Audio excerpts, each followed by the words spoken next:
ફરતીકુઈમાં લીલા વૃક્ષો કાપવાના મામલે વિવાદ, ગ્રામજનોએ તપાસ અને કાર્યવાહીની કરી માંગ. ડભોઈ તાલુકાના ફરતીકુઈ ગામમાં વિકાસ મંડળી રોડ પાસે આવેલા આશરે 30 વર્ષ જૂના ગુલમોહરના 4 લીલા વૃક્ષો કાપી નાખવાને મામલે વિવાદ સર્જાયો છે. ગ્રામજનોનો આક્ષેપ છે કે ગ્રામ પંચાયતોનો મંજૂરી ઠરાવ કર્યા વગર વૃક્ષો કાપવામાં આવ્યા હતા.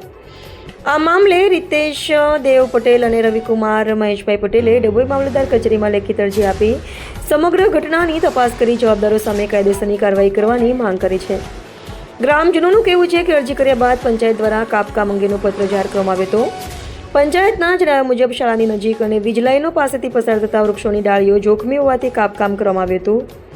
જોકે ગ્રામજનોનો દાવો છે કે માત્ર ડાળીઓ નહીં પરંતુ સમગ્ર લીલા વૃક્ષો જ કાપી નાખવામાં આવ્યા છે. જાગૃત નાગરિકોએ આ ઘટનાને પર્યાવરણને નુકસાનકારક ગણાવી જવાબદારો સામે યોગ્ય તપાસ અને કાયદેસરની કાર્યવાહી કરવાની માંગ ઉઠાવી છે. રિપોર્ટર બિલાલા બુરાવાલા, ડભોઈ.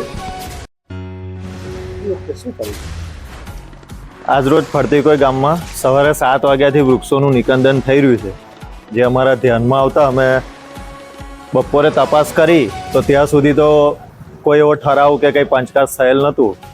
ત્યારબાદ મામલતદારશ્રીને ગામના જાગૃત નાગરિકોએ ફરિયાદ પણ કરી છે લેખિતમાં.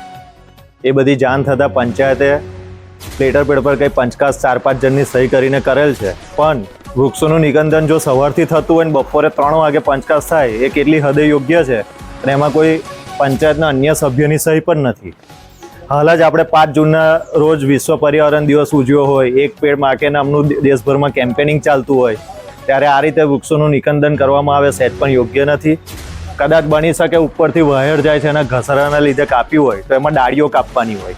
આ રીતે થળિયામાંથી જ વૃક્ષોનું નિકંદન કરી દેવામાં આવે એ કોઈ હદે યોગ્ય લાગતું નથી. તો આમાં યોગ્ય નિર્ણય અને ન્યાય મળે એવી અપેક્ષા છે. તો તમારી શું માંગ છે અને આગળ કશે રજૂઆત તમે કરી? હા, ગામના જાગૃત નાગરિકોએ મામલતદાર ઓફિસમાં જઈને લેખિત રજૂઆત કરી છે, પણ હાલ તેઓ માંજલપુર ચૂંટણીના ચાર્જમાં હોય, રૂબરૂ મળેલ નથી. અરજી આપેલ છે. તો મૌખિક કરી કે પછી લેખિત? જી કાકા, શું થયું હતું? આજ રોજ સવારથી 7 વાગ્યાથી આ ઝાડ કાપવાનું ચાલુ કર્યું છે. આમ તો ખરેખર કોઈ પણ વસ્તુનો ઠરાવ કર્યા વગર કપાય નહીં, મંજૂરી વગર. પણ કોઈ જાતનો ઠરાવ ને મંજૂરી નહીં.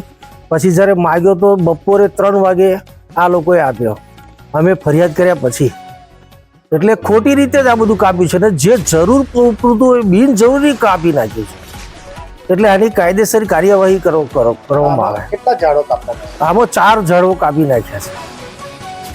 સરપંચને શું કહ્યું? સરપંચને પૂછ્યું તો એને ઉપર છેલ્લો જવાબ આપી દીધો અને પછી 3 વાગ્યા પછી લખીને આપ્યું એને.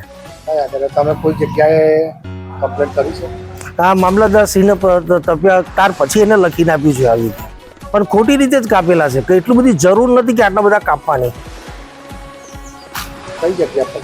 એ ફરતીકુઈ ગામના રોડ, બસ સ્ટેન્ડ તરફ જવાના રોડ પર વિકા મંડળી પાસે.